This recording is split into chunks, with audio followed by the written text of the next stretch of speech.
Assalamualaikum Abi. Waalaikumsalam warahmatullahi. Belakangan ini Abi, selalu Abi menjelaskan pejuang-pejuang dari Aceh ke Jawa. Tetapi yang perlu saya menanyakan kepada Abi, ada selain ke Jawa Abi? Ada, alhamdulillah. Pada malam hari ini kedatangan lagi Tunku Suki menanyakan sama saya, kalau untuk Pulau Jawa sudah Abi ceritakan begitu ya? Iya Abi. Bagaimana dengan Pulau Sumatera? Apakah ada pejuang dari Aceh? Iya Abi. Alhamdulillah. Saya menjawab dengan Bismillahirrahmanirrahim. Alhamdulillahirabbil alamin. Asyhadu an la ilaha illallah wa asyhadu anna Muhammadar Rasulullah. Allahumma shalli ala sayyidina Muhammad wa ala alihi washabbihi ajmain. Jadi yang pertama kita menceritakan seorang wali Allah, arif, alim dalam ilmu hakikat, alim dalam ilmu syariat, alim dalam ilmu ma'rifat, yang bernama Maulana Qari dari kerajaan Pasai. Maulana Qari di samping jiwa raganya memenuhi sifat-sifat penyebar Islam dan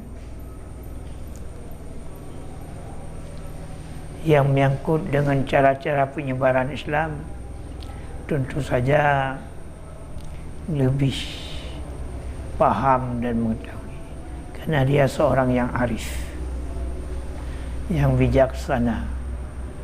Artinya sesudah memiliki ilmu perjuangan, ilmu jihad, zikir jihad, tariqat jihad, sudah dimiliki di Aceh, juga ilmu tariqat, tariqat Ghazaliyah.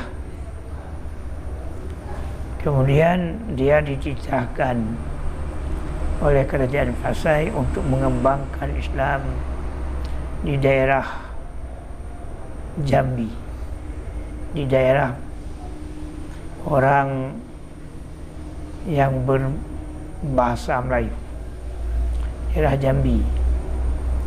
Dia tinggalkan anak, istri di Aceh, berangkat ke Jambi.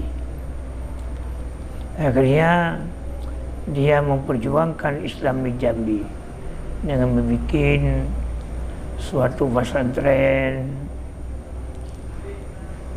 kemudian membuat suatu madrasah, sehingga para tokoh dan pembesar Jambi, dari karena dia seorang ahli qiraat, suaranya sangat merdu, akhlak sangat baik dengan masyarakat. Akhirnya dia dikawinkan dengan anak, kalau bisa anak kepala suku lah, anak tokoh besar di Jambi. Akhirnya di samping dia dakwah, dan menurut cerita bukan seorang diri dia datang, ada 10 pengawalnya, dengan 10 pengawalnya, khadamnya. Kemudian yang 10 khadam itu disuruh datang ke sini, datang ke sana, menyebarkan agama Islam, artinya peradaban Islam. Akhirnya daerah Jambi dan Palembang ini kedatangan dasar, sudah penuh orang yang berakhlak mulia, paham Ahlussunnah wal Jamaah, mazhab Imam Syafi'i. Ini masalahnya. Kemudian daripada murid-muridnya banyak sekali yang jadi ulama dan tokoh daripada pembinaan Maulana Qari tersebut. Kemudian lama-kelamaan berkembang. Di samping juga anak cucunya berkembang. Di Aceh juga dia berkembang. Akhirnya banyak keluarga Maulana Qari di Aceh, juga banyak keluarga Maulana Qari di Jambi. Yang maksud ada saudara orang Jambi di Aceh, begitu juga sebaliknya, seperti hal di Jawa. Kalau kita hitung, sudah penuh Pulau Jawa itu dengan anak pinak Wali Songo, keturunan Wali Songo. Begitu juga di Sumatera. Apalagi di Sumatera, Abdul Samad Palimbani, dia muridnya Syekh Abdul Rauf, juga dia kawin di Aceh. Kemudian pulang ke daerah Palembang, banyak sekali murid-murid Syekh Abdul Rauf. Yang maksud di Sumatera itu pengaruh kerajaan Pasai yang ini luar biasa. Dapat kita lihat Ahlussunnah wal Jamaah i'tiqadan, Asy-Syafi'iyah mazhaban. Sampai sekarang ini masalahnya. Makanya kerajaan Pasai itu adalah suatu kerajaan Islam yang mampu menyelamatkan bangsa-bangsa Islam yang ada di Asia Tenggara. Sebagai perwakilan Turki, perwakilan khalifah. Apabila khalifah menjaga daerah Asia Tengah, Aceh atau kerajaan Pasai Islam menjaga Asia Tenggara. Nah, ini masalahnya. Jadi berawal daripada Maulana Qari yang hijrah ke Jambi.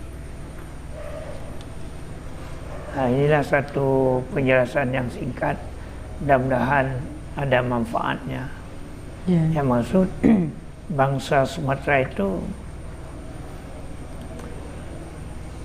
wajib bersatu, juga bangsa Jawa wajib bersatu, karena satu induk.